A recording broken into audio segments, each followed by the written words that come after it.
The confirmed cases have crossed 5 lakh. The world's biggest cities are shut. Stock markets are in free fall. The Wuhan virus has triggered an unprecedented crisis in human history. The sheer scale of it is unnerving. One virus has disrupted the whole world. And this leads us to a question. Is the Wuhan virus the world's biggest intelligence failure? Did no one see it coming? Were these countries too complacent? By the time the world swung into action, the virus had already crossed most borders. And now everyone is playing catch-up. Well, almost everyone. There is one country that seems to have an edge right now. The home country of the Wuhan virus, that is China. There is no doubt that China was hit for weeks, that Chinese people suffered. But now China says it has contained the threat.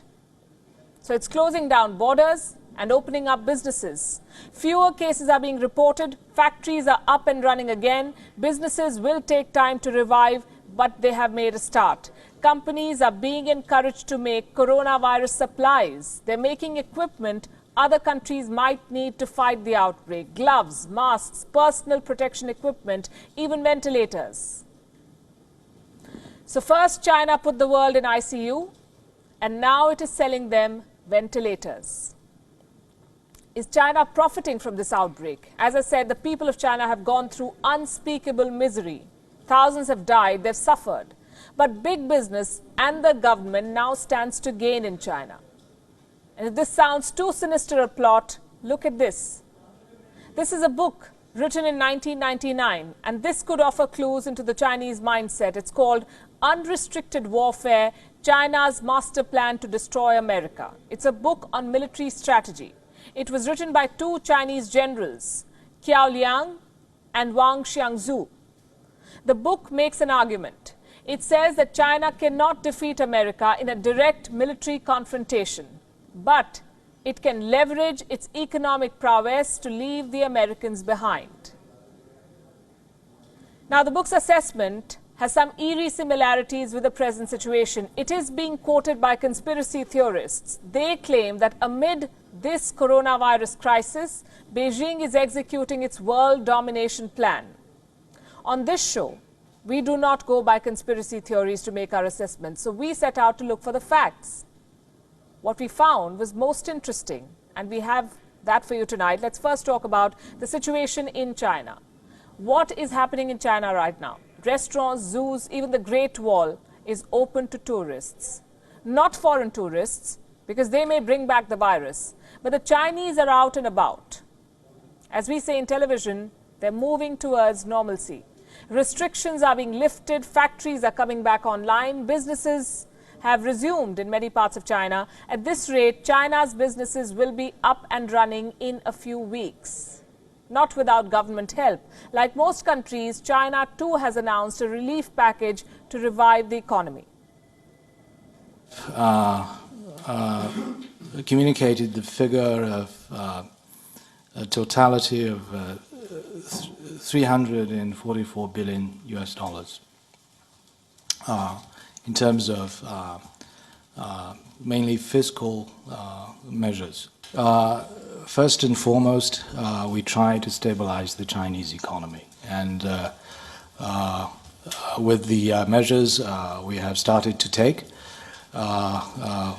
with the return of the work of the workers and the resumption of productive activities by the factories across the country, I think the Chinese economy is coming back to life. Coming back to life. They have a plan, revive the economy. What does this tell you? While major countries are struggling, China is already making a head start. China also has an interesting pattern.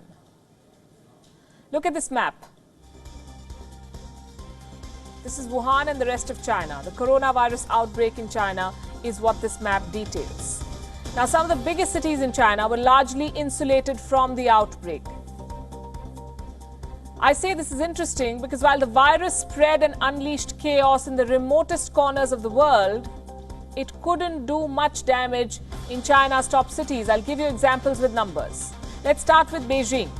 Beijing has recorded more than 500 cases. 8 people died in the city. Do you know what's the population of Beijing? 2.15 crores.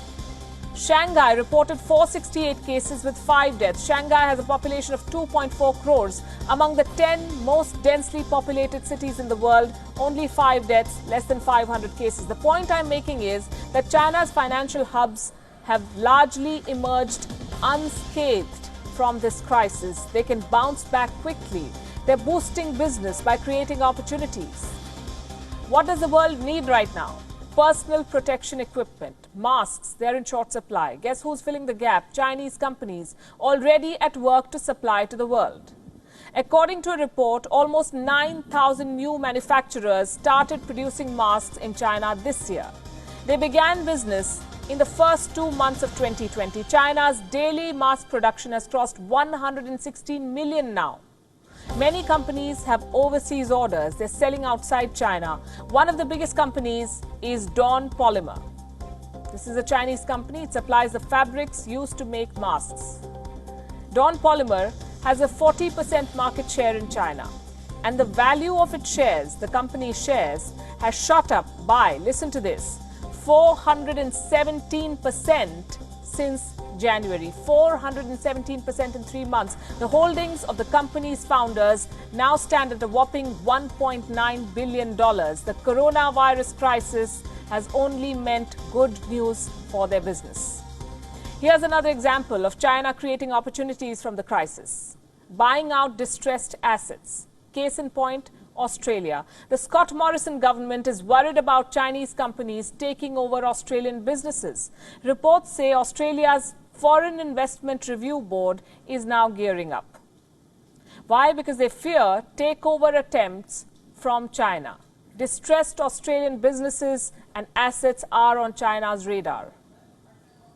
It's not just Chinese companies that stand to gain. Foreign companies based in China are also back in action.